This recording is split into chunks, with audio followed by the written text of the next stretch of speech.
ఓం మహాగణాధిపతయే నమః. ఓం గురుభ్యో నమః. ఓం శ్రీమాత్రే నమః. అరుణాం కరుణాతరంగితాక్షీం ధృతపాశాంకుశపుష్పబాణచాపాం అనిమాదిభిరావృతాం మయూకైః అహమిత్యేవ విభావయే భవాని. శ్రీమాత్రే నమః. మనం ఈరోజు దక్షిణాయనం ప్రారంభమై 6 నెలలు ఉంటుంది. ఈ 6 నెలలు కూడా ఏ ఏ లగ్నాల వారు, లగ్నం తెలియదు రాశి వారు ఎటువంటి పరిహార మార్గం చేసుకుంటే మీ మీ యొక్క పూర్వజన్మ కర్మలు తొలగుతాయి, అదొకటి. రెండవది, 6 నెలల్లో ఏ నెలలో ఎటువంటి కర్మలు ఆచరించాలి, అందులో ముఖ్యంగా దైవిక కర్మలు అని చెప్పేది, సహజంగా చేసుకునేటువంటి వేరు. ఇక్కడ date of birth, time, place, రాశి, నక్షత్రము, లగ్నం తెలియని వారు కూడా ఏ ఏ నెలల్లో ఈ 6 నెలలు ఇటువంటివి ఆచరిస్తే మన కర్మ తొలగుతుంది. మరియు ఇది శ్రావణ మాసం కాబట్టి శ్రావణ మాసంలో మనకి ఎవరెవరికి ఎటువంటి ఇబ్బందులు ఉన్నప్పుడు ఎటువంటి దానములు ఇచ్చినట్లయితే బాగుంటుంది అనేటువంటి విషయాలు ఇప్పుడు మనం తెలుసుకుందాం. కన్యా లగ్నము, కన్యా రాశి. కన్యవారి కనుక చూసుకున్నట్లయితే ఈ 6 నెలలు దక్షిణాయనంలో ఏ ఆరాధన చేసుకుంటే అద్భుతంగా ఉంటుంది. ఒకటి, చండీ పారాయణం చేసుకోవడం కానీ, చండీ హోమం చేయించుకోవడం కానీ, ఇంకా బాగా శక్తులు ఉన్నటువంటి వారు బాగా చండీ హోమాలు కూడా చండీ అలా చేయించుకుంటూ ఉంటారు. మరి ధనం లేని వాళ్ళ పరిస్థితి ఏమిటి అని చెప్పి చూసుకున్నట్లయితే ఇక్కడ మీరు చేయవలసింది కేవలం వినండి, సరిపోతుంది. చండీ విన్నా సరిపోతుంది, యూట్యూబ్లో పెట్టుకోండి. అయితే కన్యవారికి ప్రధానంగా ఇంతకాలము 12వ స్థానంలో కుజకేతువులు ఉన్నది, విపరీతమైన ఖర్చులు, విపరీతమైన స్ట్రెస్ ఉన్నటువంటిది. ఆ కుజుడు లగ్నంలోకి వచ్చి కూర్చుంటున్నాడు. కాకపోతే ఈ లగ్నంలోకి వచ్చినటువంటి కుజుడు వల్ల కూడా కొంత స్ట్రెస్ ఉంటుంది. ఈ స్ట్రెస్ తగ్గాలి అంటే మీరు ఎక్కువగా చేయవలసినటువంటిది దానములు ఎక్కువగా చేస్తుండాలి.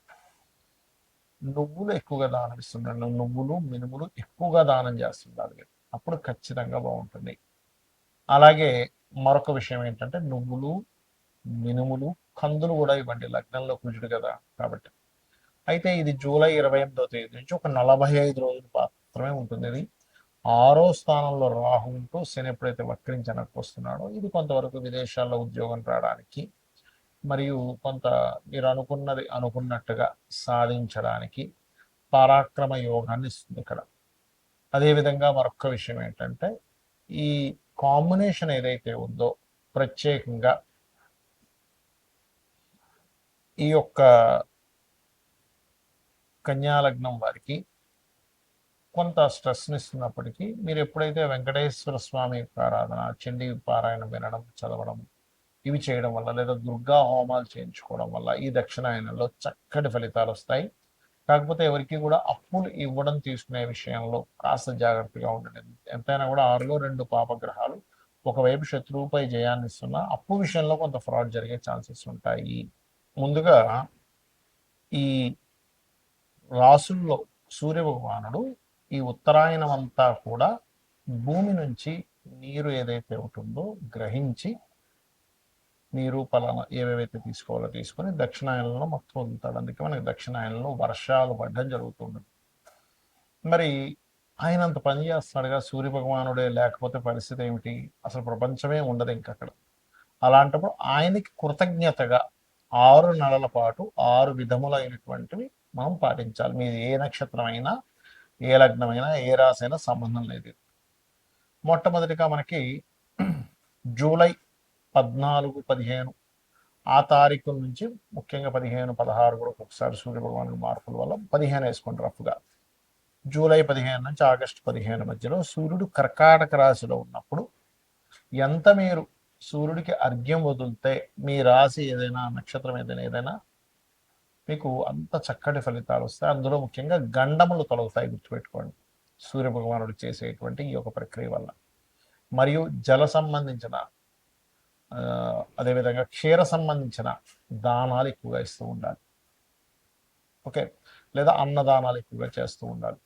గోవులకి ముల్లంగి తినిపించడం మరియు కీరా లాంటివి తినిపించడం, ఇవి ఈ సేవలు ముఖ్యంగా జూలై 15 నుంచి ఆగస్టు 15 మధ్యలో మీకు విశేషమైనటువంటి యోగాన్ని ఇస్తుంది. ఎందుకంటే మన యొక్క పూర్వజన్మ కర్మని తొలగించేటువంటిది ఏదైతే ఉంటుందో దేవత ఆరాధనలో సూర్య భగవానుడి ప్రధాన పాత్ర. దాని తర్వాత లలిత సహస్రనామాలు చేసుకోమని చెప్పారు. అంటే రెండు ఒకటే, ఆ అమ్మవారే సూర్య రూపంలో ఉంది అక్కడ. అదేవిధంగా విష్ణు సహస్రనామాలు చేసుకునే వాళ్ళు విష్ణు సహస్రనామాలు చేసుకుంటారు. ఏదైనా ఆలయానికి వెళ్ళి సేవ చేసుకునే వాటి వల్ల కూడా తగ్గుతుంది. ఇక రెండవది, ఆగస్టు 15 తేదీ నుంచి సెప్టెంబర్ 15వ తేదీ మధ్యలో ఎంత సూర్య నమస్కారాలు చేసుకోవడము. అయితే ఇందులో రెగ్యులర్గా చేసే ఈ 6 నెలల్లో కూడా సూర్యుని వదిలిపెట్టకూడదు ఎక్కడా కూడా. మరియు గణపతి యొక్క ఆరాధన, సూర్య రాశుల్లో కేతు ఉన్నాడు కాబట్టి ఖచ్చితంగా పాటించాలి, గుర్తుపెట్టుకోండి.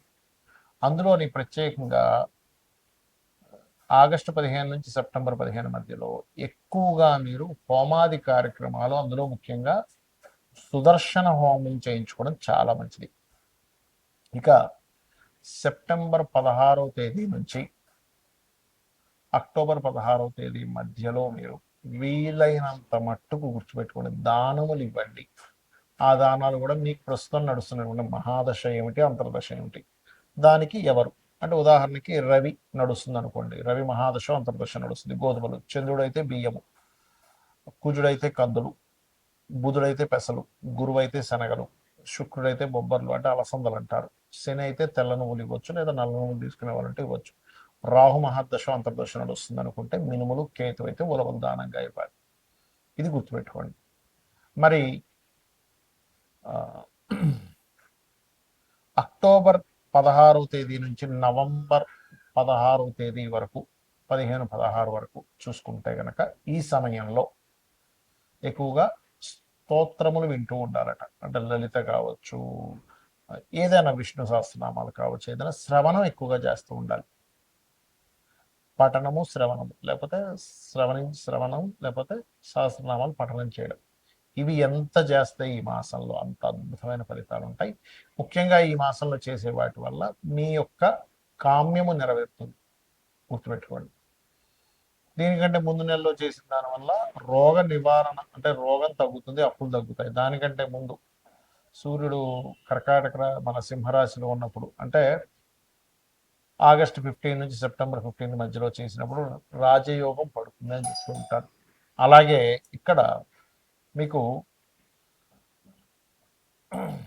నవంబర్ 15వ తేదీ నుంచి డిసెంబర్ 15 మధ్యలో, అంటే ఇది 5వ నెలకు వచ్చేసాం మనం, ఆ సమయంలో కూడా జలతర్పణములు కొంతమంది చూడండి రాత్రిపూట చేస్తూ ఉంటారు. కొన్ని సాధనలు, కొన్ని అమ్మవారి సాధనలు కొన్ని ఉంటాయి, దశమహావిద్యలవి నిగూఢంగా, అంటే ఇంకెవ్వరికి సంబంధం లేకుండా కొంతమంది గుహల్లోకి వెళ్ళిపోయి లేకపోతే ఒక రూమ్లో కూర్చొని అలా సాధన చేస్తుంది. అటువంటివి బాగా యోగిస్తాయి. ప్లస్ తర్పణాలు, అందులో పితృతర్పణాలు చేయడం ఇంకా మంచిది. ఈ ప్రతి నెల అమావాస్యకి వీలున్నప్పుడల్లా నిత్య తర్పణాలు కూడా చేసుకోవచ్చు. ఇక్కడ ఇంకా ఎక్కువగా బాగా యోగిస్తుంది. అలాగే డిసెంబర్ 14 నుంచి జనవరి 14-15 తేదీ వరకు కూడా ఇక్కడ ఎక్కువగా హోమాలు ఎక్కువగా చేస్తూ ఉండాలి, గోసేవ ఎక్కువగా చేస్తూ ఉండాలి. వీలైతే మీరు హోమంలో కూర్చోలేకపోతే కనీసం హోమం జరిగే దగ్గర నెయ్యిని దానంగా ఇవ్వండి. అక్కడ అంటే నెయ్యిని మీరు ఏదో దానం ఇస్తున్నారని ఫీల్ అవ్వకుండా, నాకు ఈ భగవంతుడు ఈ యొక్క అవకాశాన్ని ఇచ్చాడు అనేటువంటి భావనతో ఇవ్వండి. ఇక శ్రావణ మాసంలో శ్రావణ శుక్రవారాలు, సోమవారాలు, శనివారాలు, మంగళవారాలు ఉంటాయి. కుజదోషం ఉన్నటువంటి వారు శ్రావణ మంగళవారాలు చేసినట్లయితే ముఖ్యంగా స్త్రీలకి ఆ యొక్క దోషము తగ్గుతుంది. వివాహం అవ్వట్లేదు, కుజదోషం వల్లే అవ్వట్లేదు, వేరేవి కూడా చూసుకోవాలి. శుక్రవారాలు చేసేటువంటి వారికి ప్రధానంగా ఇక్కడ మరొక విషయం ఏంటంటే, ఇక్కడ చాలామంది ఈసారి ఏంటండి 3వ వారం చేసుకోవాలట, అంటే పౌర్ణమికి దగ్గరగా ఉండేటువంటి వారాన్ని చేసుకోవాలి. అది అందుకని 3వ వారం వచ్చింది ఈసారి. దానివల్ల లక్ష్మీ ప్రాప్తి, శ్రావణ సోమవారాల వల్ల మానసిక ప్రశాంతత లభిస్తుంది. కొంతమంది శ్రావణ శనివారాలు కూడా చేస్తారు, దానివల్ల శని దోషాలు తగ్గుతాయనేటువంటి ప్రతీక. అయితే ఇవి మీరు భక్తి శ్రద్ధలతో, భక్తి శ్రద్ధ భావన